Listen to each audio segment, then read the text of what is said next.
Miami porn star.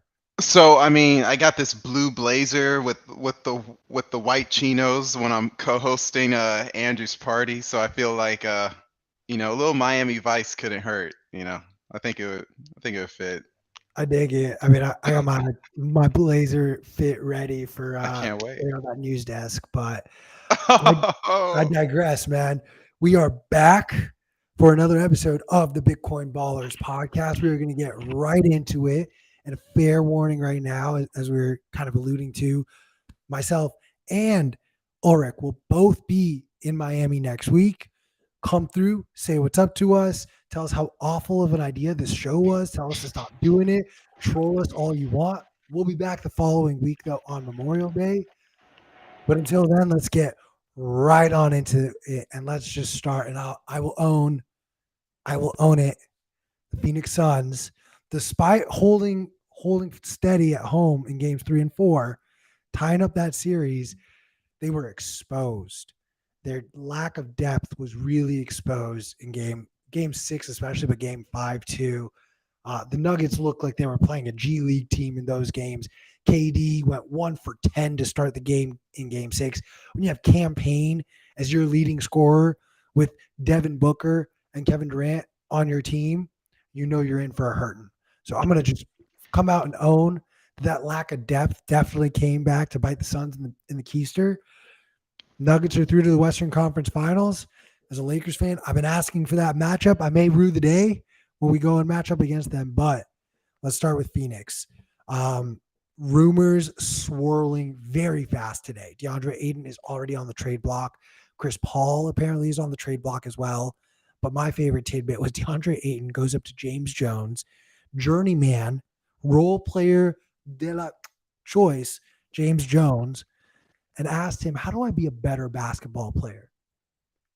Bro, go to the gym, work out, lift some weights. You're a 7 foot center who got bodied and bullied. Um, I'm going to just start by saying I don't expect DeAndre Ayton or Chris Paul to be on the Phoenix Suns roster come training camp. Do you agree? Yeah, these contracts. I was thinking about this before the show. The contracts are so weird in that the way it's structured is like teams are incentivized to overpay people that they may not ever really want. I've always wondered when they re-signed Aiton, why? My first thought was why? Why not just let him walk? He didn't want to be there. Y'all didn't want him, but it's almost like the bad relationship. It's like, oh, I'm scared of what life would be like without them, so it's just better to suffer with them. And Aiton is not the worst player in the league, but by no means can he not improve in some way, shape, or form. Long story short, yeah, I would be happy to see him elsewhere because I just think he's upset. I don't think the coach wants him there. I think it was more of a we have no better option and he has no better option. He might as well. And the league incentivizes that because the incumbent team can always give the best option. And it's like we had the money. Here you go, 125 million or however much he made. If they could find a trade partner, which they should, he has value. He's young and he's athletic. I think it would be great for him. As for Chris Paul, I think there's a maybe half of his 38 million, 35 million guaranteed. I forget how that works. So if they were to waive him, that's dead money, almost $20 million.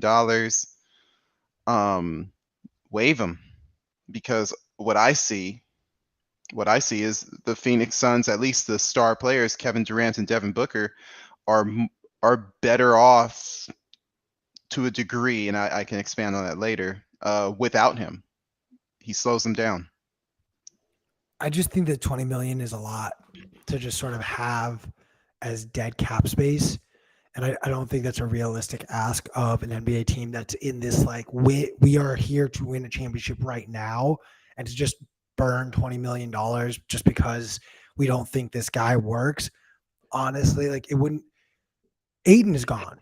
There's no doubt in my mind he is gone. there's a world where Chris Paul either reworks his contract or is traded and bought out. That I think the more likely option is they find a team that's just going to buy him out, and then he goes and re-signs somewhere for a veteran minimum type of deal. Or again, this is what I think is more likely than just waive him and have the 20 million dead cap. Chris Paul coming off your bench, like that is in the realm of possibility for next season. But it's not dead cap all. I'm sorry to interrupt. It's not dead cap all in 1 year, isn't it? Partitioned over the course of Yeah, but several dude, years. you're battling for an NBA championship. You do that during the rebuild years. You don't do something like that during I need to spend every dollar to build the team around these two guys. So I mean, look, we've seen some stupid deals in the NBA. Literally, the first thing that comes to mind when I say it is Luol Deng and Timothy Mozgov for my Los Angeles Lakers. Nice shirt, by the way.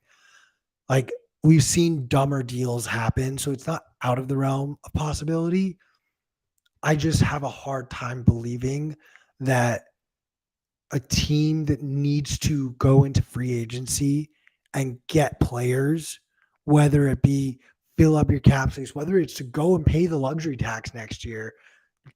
I'm not going to, especially if you go into the luxury tax, I'm not going to do that on top of, oh, yeah, we're going to carry this dead cap because we waived a guy who now could quite possibly be playing for a team that we're going to have to compete against in the playoffs, knows our system. Like, that's, again, stupider things have happened in the NBA. I don't think that will. That said, though, to go back to this Ayton contract, 90% of that money should be paid to Chris Paul because the only reason DeAndre Ayton in his contract year looked like a competent center, and I say competent and not an all-star because he was not an all-star. He was only competent, was because he got Chris Paul, the pick and roll king, to give him the ball exactly where he needed for the first time in his career. And DeAndre Ayton looked like a legitimate player. Dude still has 0 all-star appearances and is paid as though he's an all-star caliber player. Like, I get it. You were the number one pick in 2018. That was 5 years ago now. It's over. Your hype as being this, he's going to be the dude. It's over. He's not going to be the dude ever for any team. He'll be lucky to be the number 3. He's honestly going to have a better chance having the rest of his career look like someone like a Dwight Howard or even a JaVale McGee, like an impact big who you don't need to necessarily rely on, have anything flow through, but isn't a net negative. But these are the interesting statistics I want to point out. You want to know what his plus minus was in this series against Jokic? I hate plus minus. Go ahead. I don't care. I think it's very telling, though. In their losses, he had minus 21, minus 24. I get it, but your assignment is to handle, or at least try to handle, the MVP or the runner-up to the MVP, the 2-time MVP from the last 2 seasons, and he was.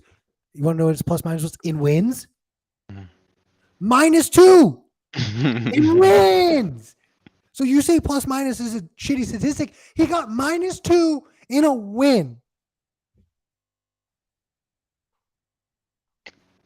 Here's something I wanna throw in there. You say that the Celtics, the Suns are in this win now mode.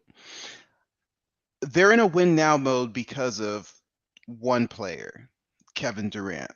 Clock's ticking on him the same way the clock was ticking on LeBron James. But everything else points to something else entirely. They're talking about trading away a point guard that can't run. They're talking about trading away a big man who's dissatisfied. They have a brand new owner. They traded away 2 young 3-and-D prospects. And on top of that, they have a head coach, who did not play 2 of the veterans that they brought in for a playoff run until the last 2 games of the playoffs. Terrence Ross, TJ Warren. So what I see is the Suns actually are in rebuild mode. It's just veiled in the form of, instead of building around one star, one young star, they're building around one prime star and one about to be in his waning years star. And that's essentially what the Lakers have with AD and LeBron. Uh, I don't, I actually see the Suns firing Monty Williams or firing James Jones, one or the other, this season.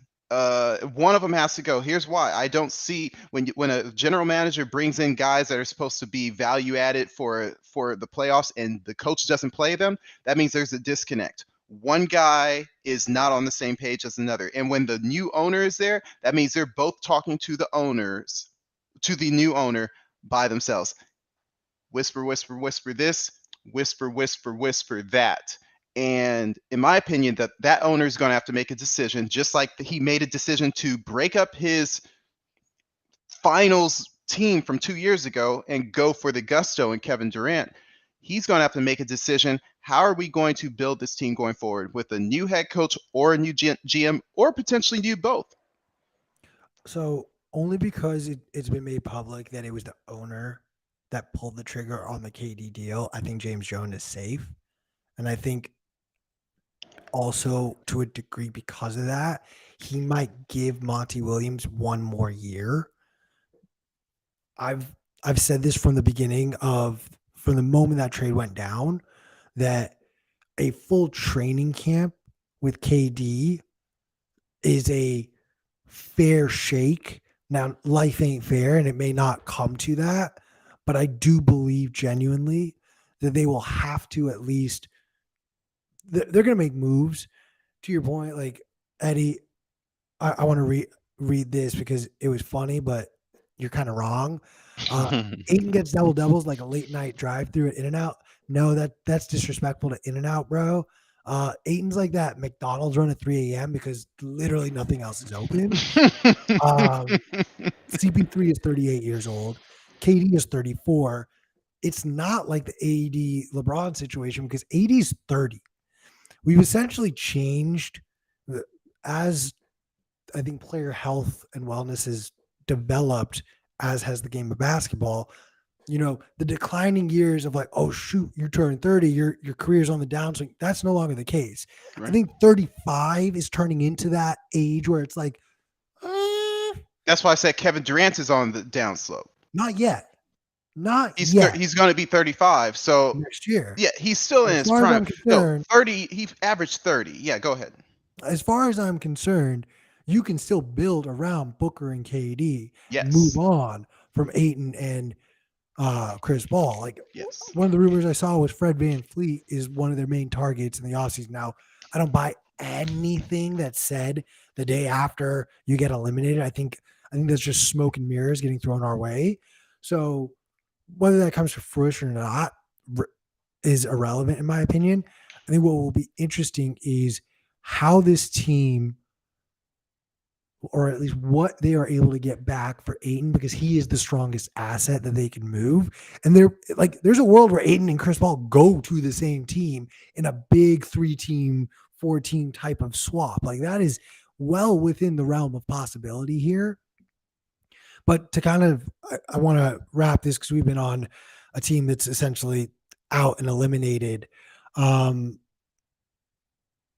is, like, you gave a thumbs up to Fred VanVleet. What does an ideal number 3 to Booker and KD look like? Yeah, I don't know what I don't know what necessarily a number 3 per se. It could be anything because those two players are lights out of sight, crazy good mid-range, long range. But I would say that there has to be the number 3 option could be anything. Fred VanVleet would be good for somewhere where he doesn't have to be the ball dominant point guard because he's a spot up shooter as well. He's essentially an undersized 2 guard in my opinion.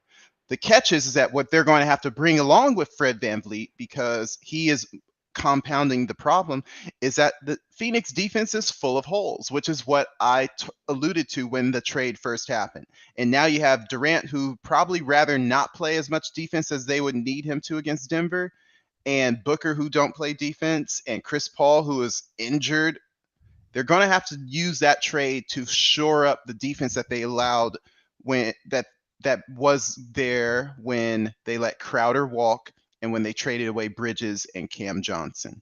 If they could shore that defense up with, because even that backup center, Landale, he has no defense either. So if they can shore up that defense with that trade and bring back the essence that was in Cam, Mikal, Jay Crowder, you have a team that could fight for a championship. But until then with if you can wiggle some big money to go for a Fred VanVleet, I don't think it's necessary. I think you have all the scoring you need in those two guys, but you need someone to defend around them. And you need someone to be able to penetrate.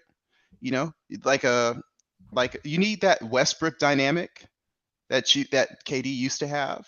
You need that Kendrick Dunn dynamic, someone who's aggressive to the rim, drawing defenders away from the shooters. And if you can have that, it's a good situation. What's so damn funny? Russell Westbrook's going to Phoenix. You're like, honestly, the second you said it, I was like, oh, No, that he's makes not. so much. No. Let me tell you why. No. Let me tell you why. Oh, I would be so sad. Go ahead. All right. The weather is warm in Phoenix, and it has historically been a place where players at the tail end of their career have been able to go and Grant Hill. Grant Hill, Shaquille O'Neal. Shaq didn't reinvigorate his career there. He was a bum. His final All-Star season was with the Phoenix Suns, where he averaged 20 and 10. Oh, okay. And he won MVP in that All-Star game. Like he was like when he was traded from the Heat thought he was done. They thought they couldn't get anything out of him. And the warm weather in Phoenix. Yeah, joints are good. Yeah, but so, I mean, there's warm weather in Miami too. So what's going on there? Just all right. Listen, humidity ain't good for you, man. The humidity doesn't work for me. It didn't work for Shaq. All right. I understand. I want to just issue one quick correction because I quickly caught this. Turns out DeAndre Ayton was actually a restricted free agent, and the Indiana Pacers offered him a deal. So that's why he got the deal he got. Honestly, Pacers. Let him walk. Why didn't you let him walk? It's like, oh, you guys want him? Okay, we don't like him. That's the catch. I remember that, and I'm like, this is great for DeAndre. And then I was surprised. I was floored that Phoenix matched it. I'm like, what the heck is going on?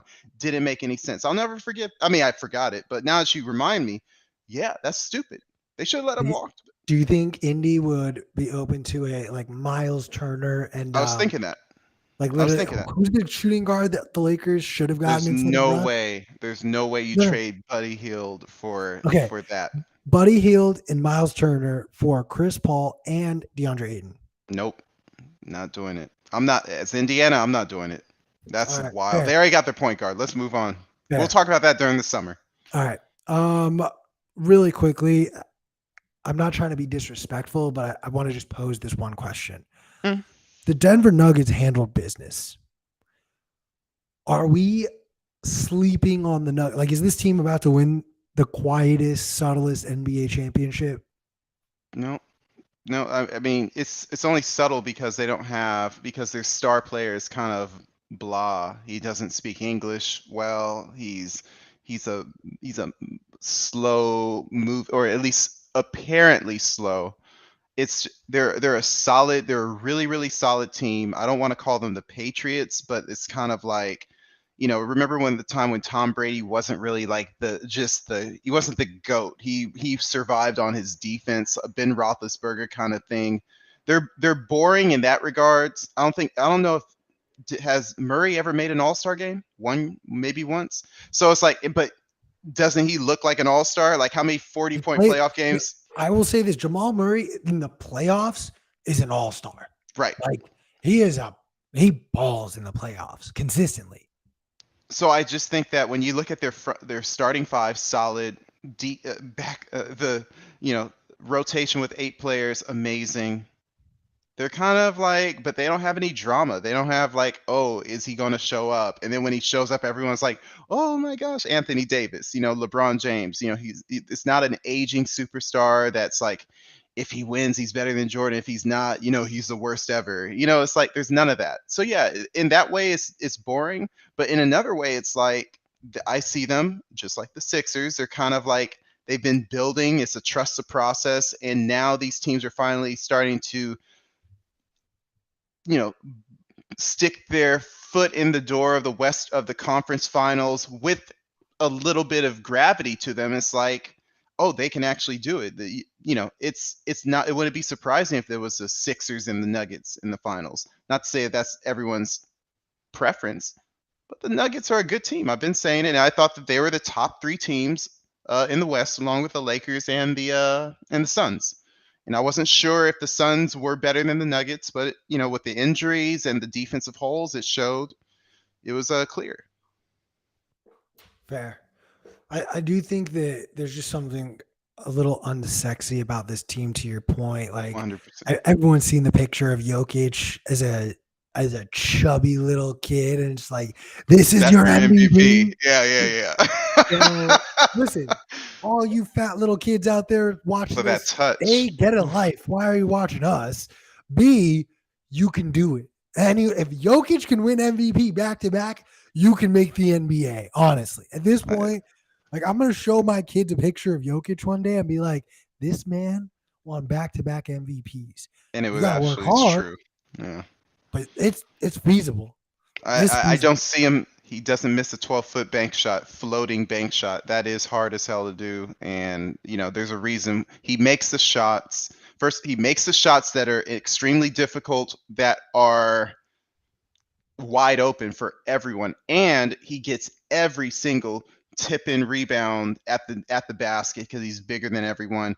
He's just a walking stat board, but he also creates for other people. He's a walking mismatch like Embiid. So it's not cute, but basketball hasn't always been cute. That's only been the last 15 years that basketball was hot.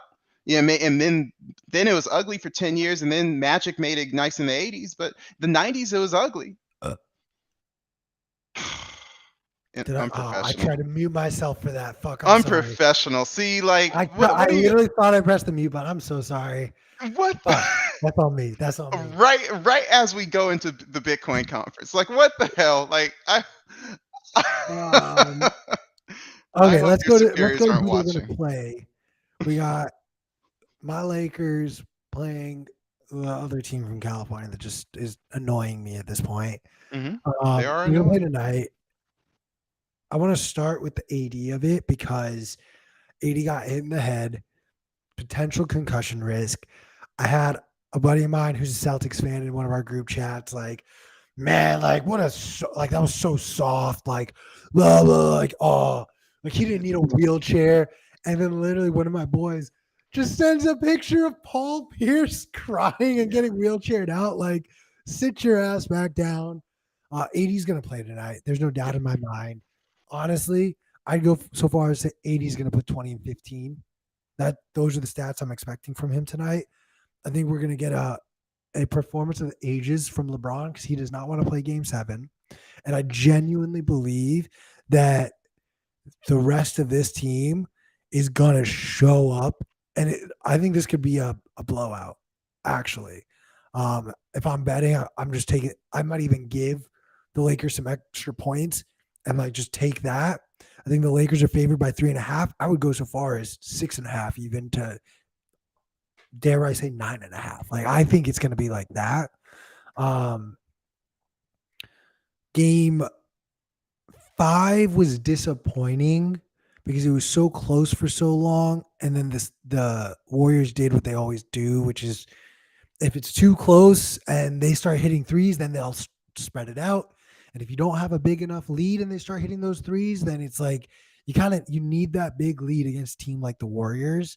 And then look, Lakers at home took care of business. Genuinely, like those games weren't really like there were moments I think in game 3 where it was questionable, but game 4 the Lakers just emphasize their dominance, and I expect a lot of the same tonight. Yeah, the betting public is funny. It's almost like a version of 1984. That we have this short term memory loss. Like in terms of reality, do we forget that the banks were bailed out in 2008? We had to create Bitcoin, and do we forget that there was two banks that were bailed out this week or this year, and then another one just last week? It's like the Warriors are abysmal on the road. The Warriors are essentially the Warriors essentially show up 50% of the time. But it seems like the media has such a strong support for the San Francisco team. The media has such a strong support for, in my opinion, the Boston basketball team, which they've had for decades. And so Golden State can do no wrong. And I think the betting public kind of follows whatever the media is pushing towards them, and a little bit of the Lakers too. But I think Golden State gets the benefit of the doubt, and that's why you see that spread, that 3.5 spread, despite the Lakers are ahead in this series, despite that they won 2 at home, despite that the Warriors were only won 11 games on the road in the regular season, despite that that Andrew Wiggins is questionable with broken cartilage in his ribs, despite that Anthony Davis is not in concussion protocol. There are so many things, despite that LeBron James took a chill pill in game 5 so he can rest, so he can be ready for game 6. All of these things are mixing into what you said. Lakers 9.5 spread. Go ahead and put some odds on it. Roll the dice, max out your odds, and make a payday, because I don't see the Warriors coming out and say, oh yeah, we're that team, we're going to win on the road, because you couldn't even do that in the regular season. So in my opinion, I'm in full agreement with you. This is at the beginning of the series I said in 6 they're gonna take care of business at home. Generally Lakers will win 1 on the road, and they'll finish it in LA. Let's go. Yeah, man, we got to get JB back so I can dunk on him for his awful take that the Warriors were going to win this series. Let me say, Jabril is a shooter, and he likes passing. He likes offenses that pass, because there's nothing worse than a shooting guard that can't get the ball from a ball dominant point guard. We and our contemporaries grew up watching Steve Francis, Stephon Marbury, and them suckers did not. And the people who watch them, they said, I'm going to be like him too. Wave off people, isolation. Oh, you a guard too? No, I'm shooting. You want to? No, I'm shooting. So it's like me and him, we played the same position. As being shooting guards, we would like to see an offense where it's like there is no proverbial ball dominant point guard. So I like the Warriors too. I just like Mark Jackson. And so it's like, for them to let go of Mark Jackson, in time for Steve Kerr to get these shadow championships, it's kind of irritating. Yeah.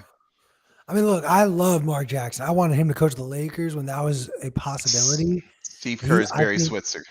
I do agree. There's a degree of like, Mark, like, give him one more year, but he would have done it. It's the team was Jimmy Johnson was the Cowboys coach in the early 90s. Jerry Jones didn't like him. He said, I'm going to bring in my own guy who's going to treat me right, because Jimmy Johnson said, I'm bigger than you. He says, no, Jerry Jones said, no, I'm the boss. He brought in Barry Switzer. Barry won a championship with Jimmy Johnson's team. That's the same thing that happened with Steve Kerr times 4. So I don't buy that with Mark Jackson, because Mark Jackson wasn't there to develop Steph. He wasn't there to develop Clay. He showed up. He developed them. No, Steve Kerr didn't develop them. Steve Kerr showed up to win a championship with a developed Steph and Clay. No, hang on. I'm going to pull up the first season Kerr was there. They won a championship. No, I know. Mm-hmm. So who was developing them through those? It was Don Nelson.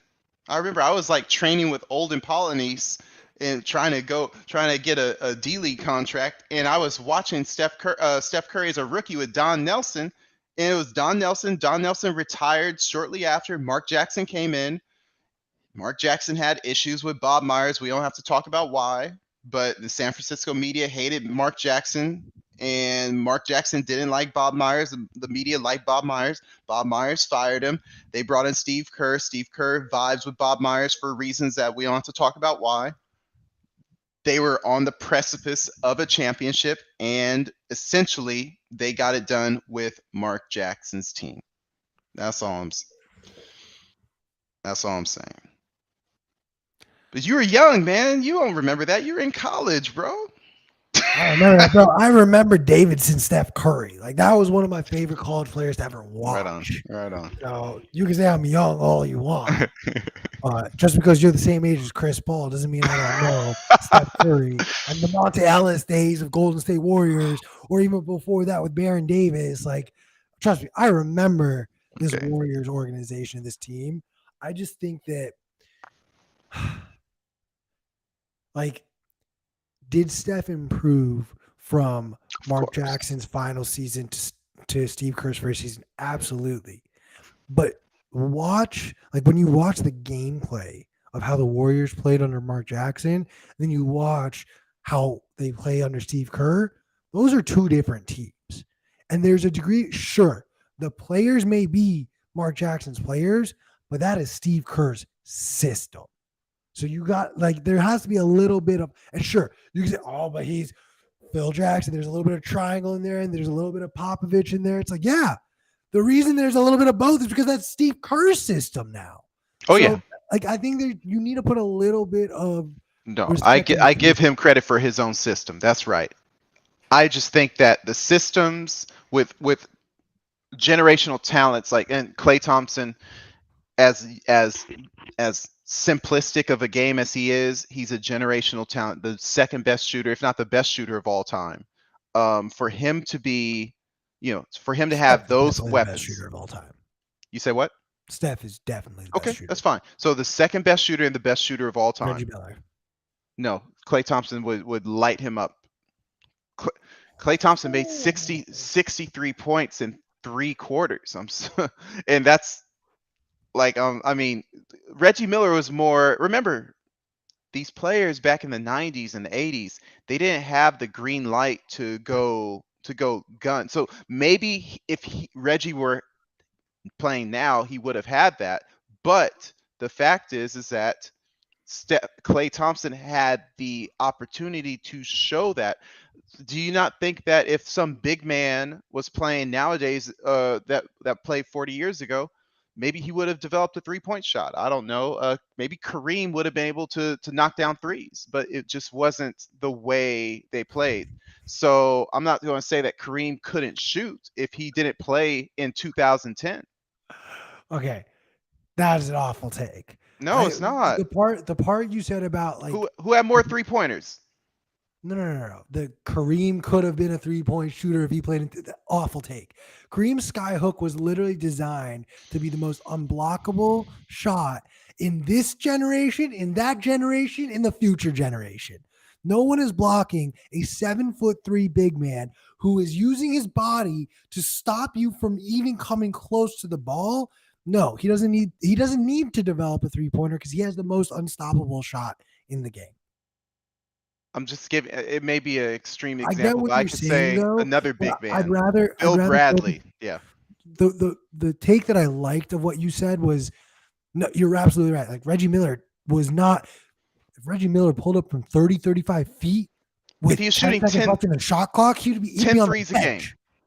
10 threes a game. That's right. And Reggie Miller is the best shooter of that time. Exactly. If he's shooting 10 threes a game, what would he have do? If he at that time he would be on the bench. It's like, Reggie, you're shooting too many threes. What the heck are you doing? Now it's like, why aren't you shooting more threes? That's all I'm saying. No. And I agree with that. That is accurate and that is correct. Right. It's the other part where I'm like, don't. Now you're reaching. You diminished your take. But not Kareem. I could say Bill Bradley. I could say another big man that I can't think of. Leave it. All right. Like, here's another. Here, let me help you. Ray Allen.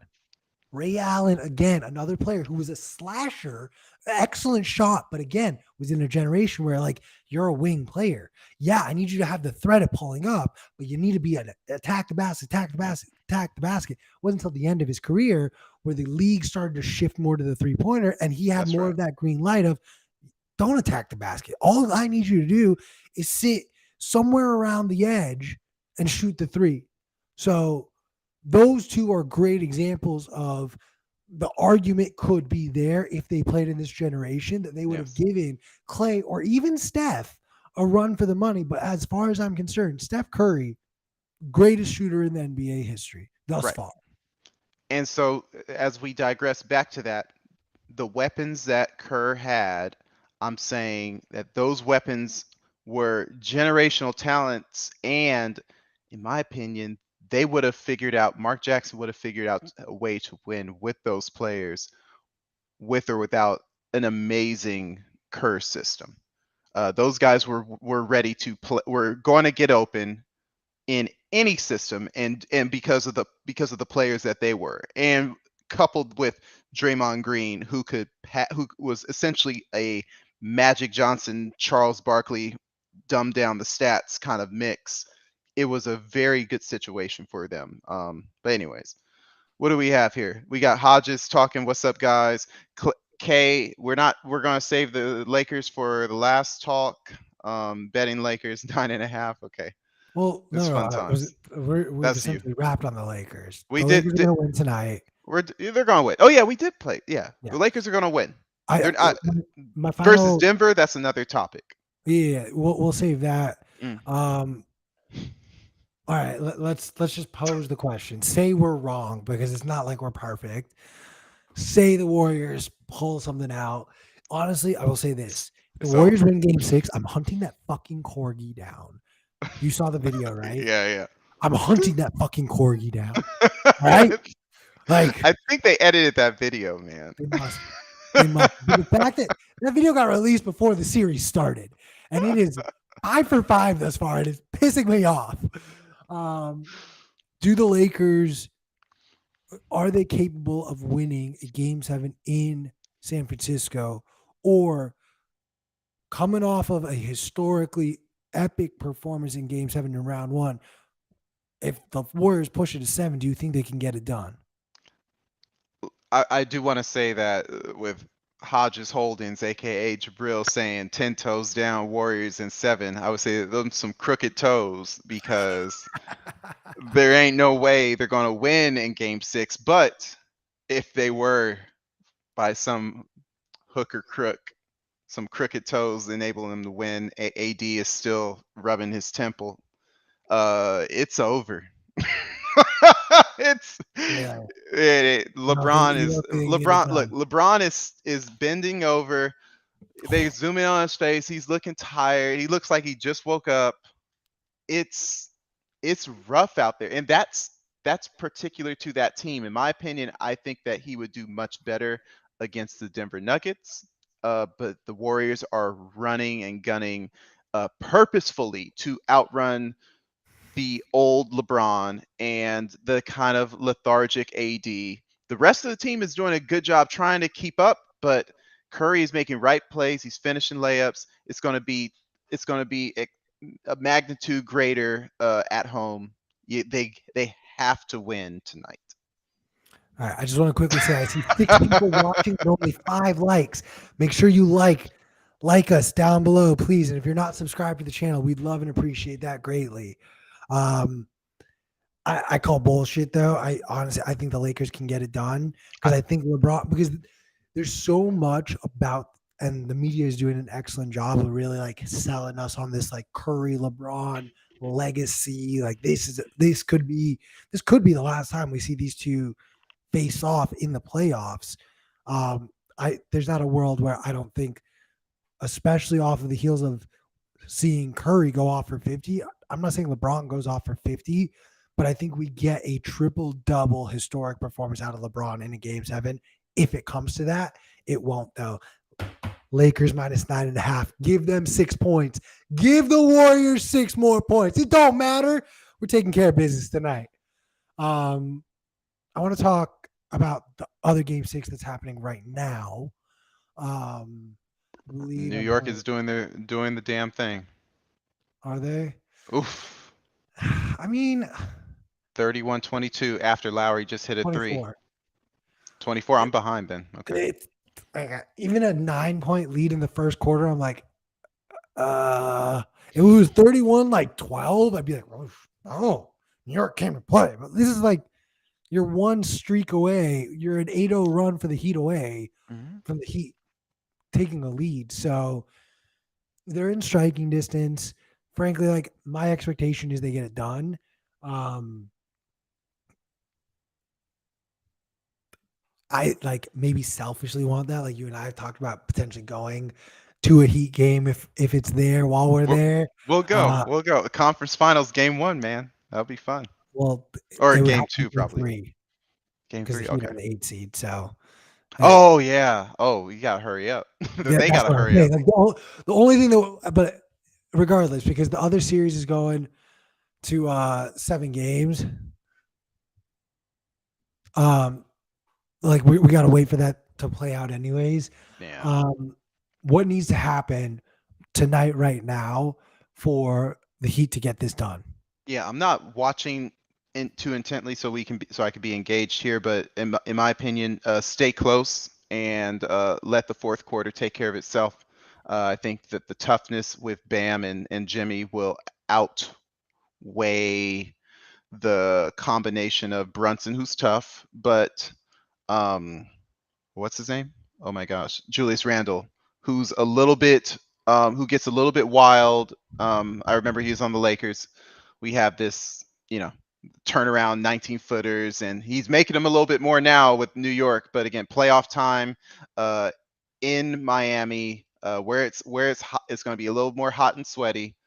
I think that there's probably going to be the fourth quarter is the Heat's quarter, is the Heat quarter, so they're going to need to just. But if they're down by 18, it'll probably be enough buffer to keep them back. So So stay close. I, I like I said, I think the Heat do take care of business. I don't think that series is going to 7 games. I think the way the Heat are going to get this done, to your point, is almost like let New York beat themselves because they've done a really good job of that in this series and show up. Um, you know, getting enough out of Lowry, having Adebayo be a presence down low, make it really hard to score in the paint, grab your boards. You don't need to do much else than that. That's like you don't need to shoot 50% from three. You need to win the rebound game and you need them to shoot less than 50% from inside of the paint, and the Heat are playing in the Eastern Conference Finals. That said, on the other side of it, though, for the Knicks, what do they need to get it done? They need to win the rebound game for That's sure. right. Right. They need to get the Heat players in foul trouble. We talk a lot about the depth or the lack of depth for the Phoenix Suns. The Heat also, they're not very deep. They are, but they don't trust their bench as much as you would like to see, or frankly, Right.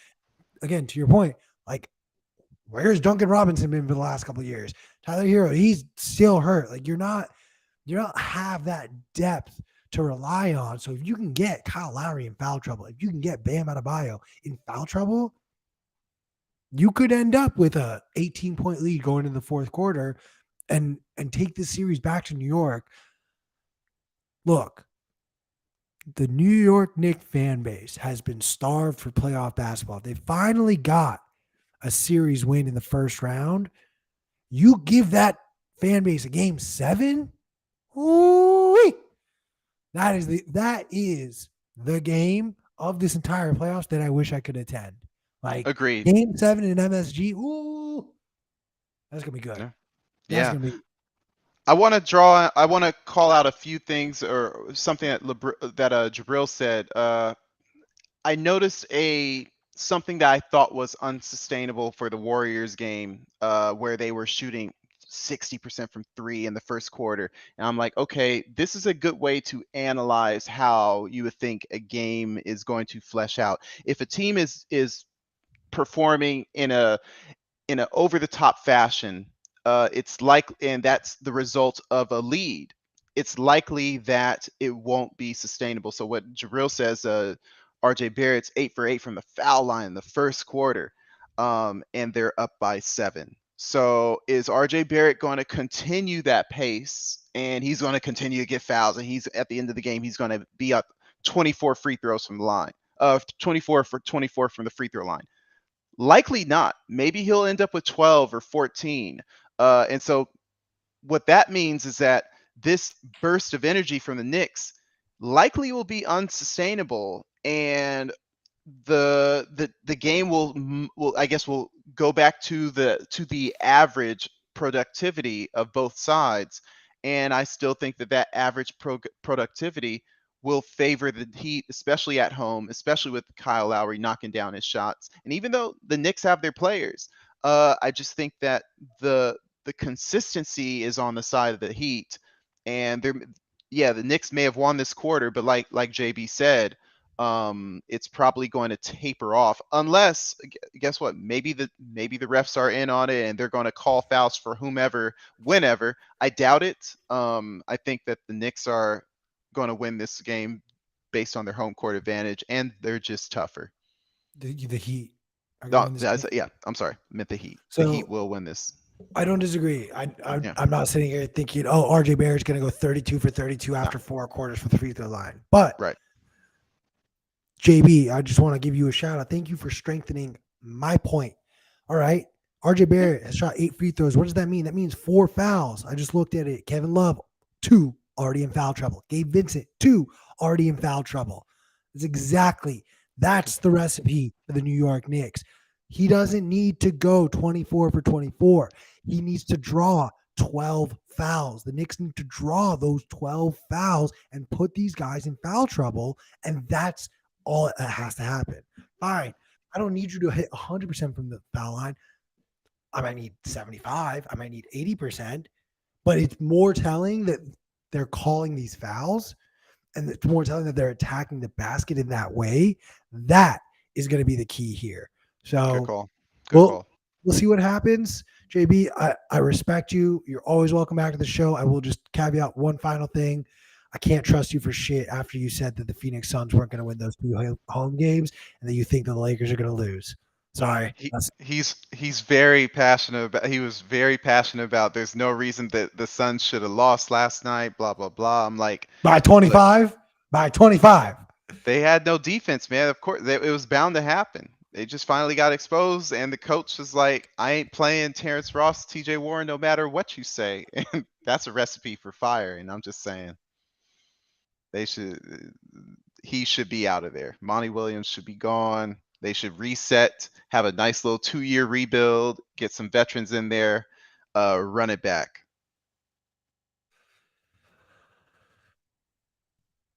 Um, That is true. you were. uh, Jabril, roll the tape. Roll the tape. All right. I want to go. keep I going. want to Keep go. going. Keep I want going. to go to game 7.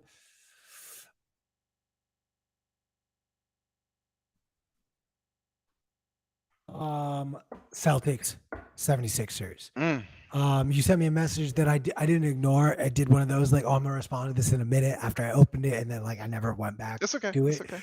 Um, I forgot what I said. you said the 76er series is funny. This series is just so funny and ridiculous, and you're absolutely right. It's like I feel like neither of these teams have gotten into a rhythm. Jason Tatum is proving that he is the worst number one for any team ever in the way he has shown up or not shown up for the Celtics. I think because it's at home for the Celtics, they are favored. And we're going to go over some bets that we're going to take on this game. But like, I'm not like convinced or sold that either of these teams are deserving of home court advantage for the Eastern Conference Finals, regardless of who wins the other series. Whoever wins this series will have home court advantage. Neither of these teams deserve it, in my opinion. But that's just the way they played in this series in particular. Deserved or not, good regular season records. they're showing their weaknesses, which a 2 seed should show their weakness against the 3 seed. It's not that far fetched.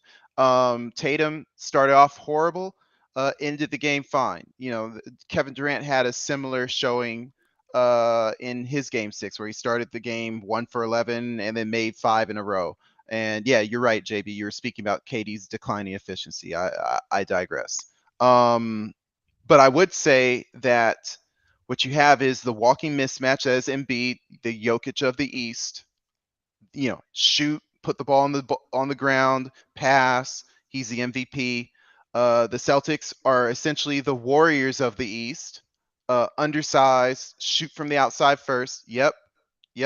No clear point guard. They're pass oriented, but then the problem is that they're the dumb Warriors of the East, because when it gets hot, they revert back to AAU pro-am style play, and it's like, okay, well, now I'm Jason Tatum, I'm going to go 1-on-4 and take a shot and hope that I make it. And the problem is that when it gets hot for the Warriors the Warriors are disciplined in their game plan, and that lack of discipline cost the Celtics last year. It's costing the Celtics games in this series. And in my opinion, James Harden has been the X factor. Everyone thought that he was a has-been, but they forgot that he took a step back from scoring 30 points a game to going 20 and 10, leading the league in assists. And he's going to continue this path, in my opinion, tonight, when do they play tomorrow? They play tomorrow. I'm sorry, not tomorrow. Sunday or Saturday. In game 7, he's going to continue that path. They are going to win on the road. I think the role players for the Sixers will step up, but it's going to be tight. Both teams have great role players, but I think this is that time when Embiid's saying, yeah, I'm going to score 40 points, and there's nothing you can do about it. And I thoroughly expect that. I expect Tatum will continue his playoff struggles at home, on the road. It doesn't matter. I think that there's a small amount of lack of chemistry. I think that there's a limitation to the authority that the coach has in the locker room. I wouldn't be surprised if the loudest voice in the huddle is Marcus Smart rather than what's his name? Hasbullah? That sounds wrong. I thought it was Missoula. I was like, it's Missoula. Why I said Hasbullah like they're about to bomb something. My bad. Yeah. Whoa, Can I don't want us to whoa. get canceled. Was that Free bad? Palestine, bro. Free Palestine. I'm sorry. Oh, I'm agreeing with that. I agree with that. Yeah, free Palestine by all means. Anyways, I don't want to get political over here. But I will say that in my opinion, Sixers will edge out a tight, unforgettable game 7. It may be ugly, but it's going to be the Sixers winning. Okay, so the Celtics are the line is Celtics -7. So you're just going to take 76ers money line here.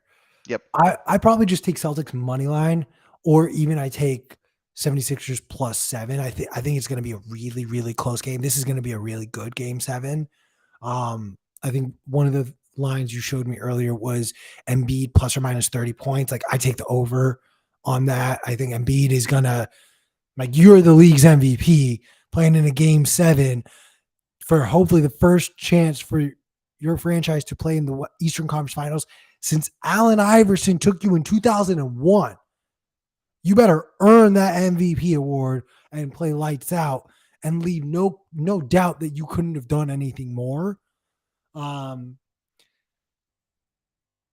like, I still think, unfortunately, though, because the Celtics are at home and like, Tatum has done nothing to impress me in this series. One of my favorite takes, and I've been trolling our buddy Mark Goodwin on it. Someone was tweeting out how Tatum and Jason Brown are the new Dame and CJ McCollum. And I was like, look, you put Tatum and Brown versus Dame and McCollum on a 2v2, that series goes to 7. And it goes to 7 because the best player in that series is Dame. by far in that series. And I expect Jason Tatum to have his best game of the series in game 7, because if he doesn't, I think the Celtics are in there within the right to blow this team up. And I think they might if they don't win this series, even if Tatum shows up. We talked about this before the playoffs started, like a lot of questions around Jaylen Brown and his future on this team. You don't get to the Eastern Conference Finals after getting to the NBA Finals last year when your best player isn't playing at that clip. This team is going to get reworked. Ultimately, though, like I think home court wins. I'm lazy and simple like that sometimes, but I also I want to be able to shit on Doc Rivers and the 76ers the next time we talk. What was the thing you sent me about how James Harden went to Vegas and Doc You Rivers? sent that to me. Oh, I sent it to you. Like Doc Rivers, like, well, yeah, Dennis Rodman did it. Dennis Rodman wasn't an offensive option. Dennis Rodman is not an important cornerstone player to your franchise, quite frankly. Yeah. Could you win without him? No. The Bulls needed him, absolutely. Yeah. But you needed him hungover, and he was fine hungover. James Harden, I need you in the gym if I want to win the championship as a 76ers fan. So selfishly, just to be right, I want the Celtics to win, and I want a Lakers Celtics finals because I want that. I want the storybook ending. I wouldn't mind a Lakers Sixers, but I would say that Harden has produced in the same way that KD produced in the series that he lost. Jabril won't agree with me. Update: Miami, it has now caught up to the Knicks. That first quarter really was an anomaly. Additionally, I did not see the end of the Celtics Sixers game because I was preparing for my own little adult league game. But I'm not surprised that they would cave under pressure because these two teams are putting pressure on each other. And if they were caving to a 7 seed, then yeah, it's like, look at them. They don't deserve to be there, but they're facing off. 3 games separate them in the regular season. They're essentially equals. So let them show their weaknesses. If they don't show them here, who would they show them to? Yeah, in my opinion, that I think Harden's going to show that everyone was essentially wrong about him. He's shown while he's had some of his worst playoff performances in this series, 2 for 14 or 3 for 13. He's also had some of his best, and that volatility. And I pose this to some of my friends: if he were to just play his even keel 21-10, they would have been swept in 4 games. If he had 21-10 in game 1, they would have lost. He needed to be 45 and 6 and 3 to win that game. He lost the two games he lost when he was horrible, fine. But in game 4, if he didn't put up the massive amounts of numbers that he did, I think he had another 40-something point game, 42, they would have lost. And so I fall back on Harden is playing big when they need him to, and I believe that at the end of this series, he will take that next step before Tatum and Jaylen Brown do. And it is my opinion, even if the Celtics win this and they lose the NBA Finals, if they lose the NBA Finals, I do believe that Jaylen Brown is gone, and they will have to restructure this team anyways. Jaylen Brown has 1 year left on his deal. I think he'll probably be looking, or is he a free agent? I forget. I think he's a free agent this season. I think he's eligible for the Supermax because both he and Tatum made the All NBA teams. They're eligible for the Supermax. And is that that may change things? And maybe we'll talk about that during the summer. But the question is, how much more can his team offer him versus someone else if he were to walk? If it's now a big advantage for the Celtics, then maybe he stays. I just think that short of them winning an NBA championship, what you have are 2 very good number 2 options. Yeah. Very good number 2 options. Yeah. So I don't want to diminish what they're capable of doing, but again, short of them winning the championship, it will just cement the fact that they need that guy and they don't have that guy. A lot of Tatum's teams are looking for that. exact like there are only a handful of guys who are gonna win you a ship. Steph Curry, Giannis, LeBron. Braun from 5 years ago. Yeah. Lakers win the ship this year because of AD, not because of LeBron. Is AD that guy, or is it a Exactly. Like that's a question we're gonna find out this yeah? season. Maybe Like he's a I, combination of them and him and LeBron, and they're a good pair. But yeah, like we'll with the find out. exception of the Warriors, of every team remaining, this is an opportunity for the best player of every single one of these teams to cement themselves and be able to say, I'm that guy. I'm the guy who can win you a shit. Whether it's AD, Jokic, Jimmy, Tatum, Embiid, all of these guys have that opportunity. And of course, if Steph Curry does it, pull something out of his bag of tricks, honestly, we gotta start having the real conversation around Curry being a top 5 all-time player, in my opinion. Only if the Warriors win it. But that's pretty much all I got about time for and what to talk about. Ulric, any final thoughts? I'm interested. This game is close. It's going to be fun to watch, and it's going to be fun to watch that game 6 for the Lakers and the Warriors. This is the time that all basketball fans sort of focus on. We want to be in our seats as we see these teams essentially make history or break history. The teams, Phoenix lost. Now we're talking about coaches firing. It's,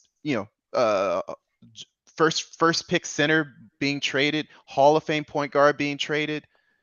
Those conversations will be talked about for all of these teams, except for essentially the winners. So it's exciting to see. That's gonna do it. We are off next week. We will be in Miami. If you are gonna be in Miami, come say what's up to us. We'll be back soon though. Enjoy the games tonight.